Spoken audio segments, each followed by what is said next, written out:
जब बाकी मुद्दों पर बात हुई, ओबीसी आरक्षण के साथ किसानों का भी एक मुद्दा रहा, तो बृजमोहन श्रीवास्तव जी से मैं पूछ लूं, शरद पवार ने पिछले ही दिनों ये संकेत दिए कि किसान कानून, कृषि कानून पूरी तरह से रद्द होना ठीक नहीं है।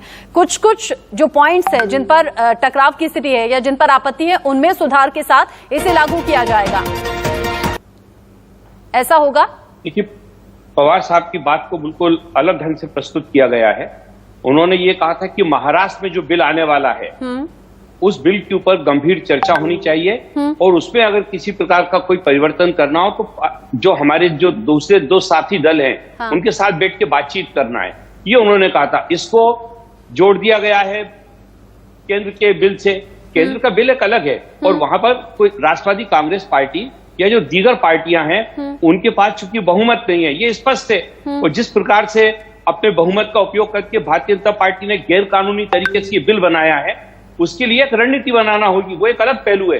ये महाराष्ट्र के संदर्भ में बात की थी पवार साहब ने, जिसको कि राष्ट्रीय मुद्दे से जाके जोड़ दिया गया है। तो पवार साहब वो नेता है जो हिंदुस्तान में सबसे ज्यादा लंबे समय तक 10 साल 4 दिन भारत के कृषि मंत्री रहे। उन्होंने अपने राजनीतिक जीवन की शुरुआत में ही एक बहुत बड़ा किसानों के हित में पदयात्रा की थी, औरंगाबाद से मुंबई तक।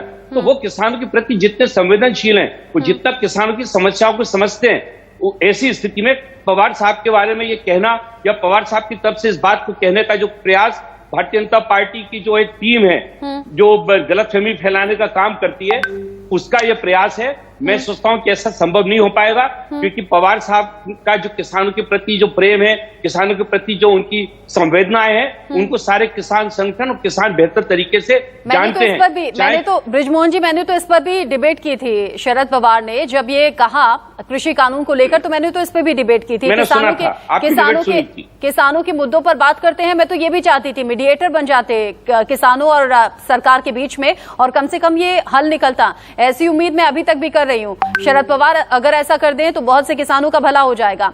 लेकिन एक बात और आपसे पूछना चाहूंगी, जब आप लोगों से पूछा जाता है, आप कहते हैं कि हम अपना पूरा 5 साल का कार्यकाल पूरा करेंगे, किसी तरह से कोई मतभेद हम लोगों के बीच में है नहीं।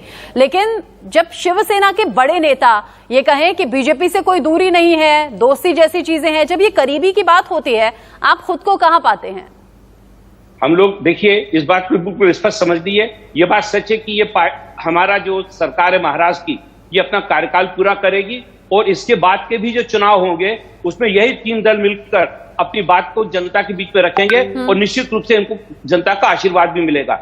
लेकिन जहां शिवसेना का ये कहना कि हम भारतीय जनता पार्टी के नेताओं के करीब हैं, ये बात सच है, क्योंकि 25 साल तक और महाराष्ट्र में आज भारतीय जनता पार्टी जो भी है वो सिर्फ इसीलिए कि शिवसेना ने उसको इतना आशीर्वाद दिया, शिवसेना ने उसको इतना बढ़ावा दिया। ये बात सच है कि उन लोगों के संबंध है। लेकिन यहाँ पर जो मिनिमम कॉमन प्रोग्राम है जो तीनों दलों ने बैठ के तैयार किया है, उसके ऊपर किसी प्रकार का कोई विवाद नहीं है, किसी प्रकार की कोई नाइटपाकी नहीं है और वहां पर सारे लोग एकजुट होकर अपनी सदन को चलाते हैं, एकजुट होकर सरकार में फैसला होता है। आप बताइए, पिछले 2 साल से लगातार आप देखिए, कहीं इस ढंग की कोई बात नहीं सुनाई दी कि जिससे ऐसा लगे कि ये 3 दलों की सरकार है। हमेशा ऐसा लगता है कि आदरणीय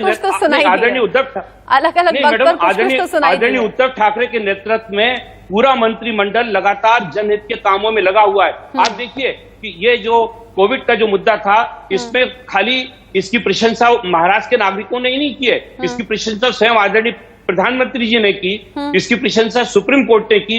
यही हाई कोर्ट ने ये कहा कि आप महाराष्ट्र की इस प्रणाली को देखिए और समझिए, राज्यों को भी इससे शिक्षा लेनी चाहिए। तो मैं नहीं सोचता कि इस ढंग की ऐसी कोई बात है। और मैं आपको फिर एक बार आपके माध्यम से पूरे महाराष्ट्र के लोगों को और देश के लोगों को ये स्पष्ट करना चाहता हूं और ये विश्वास दिलाना चाहता हूं कि ये सरकार अपना कार्यकाल पूरा करेगी और इसके बाद के जो चुनाव हैं उनमें भी ये तीनों दलों की सरकार एकजुट होकर चुनाव लड़ेगी और फिर से महाराष्ट्र को अच्छा नेतृत्व देगी।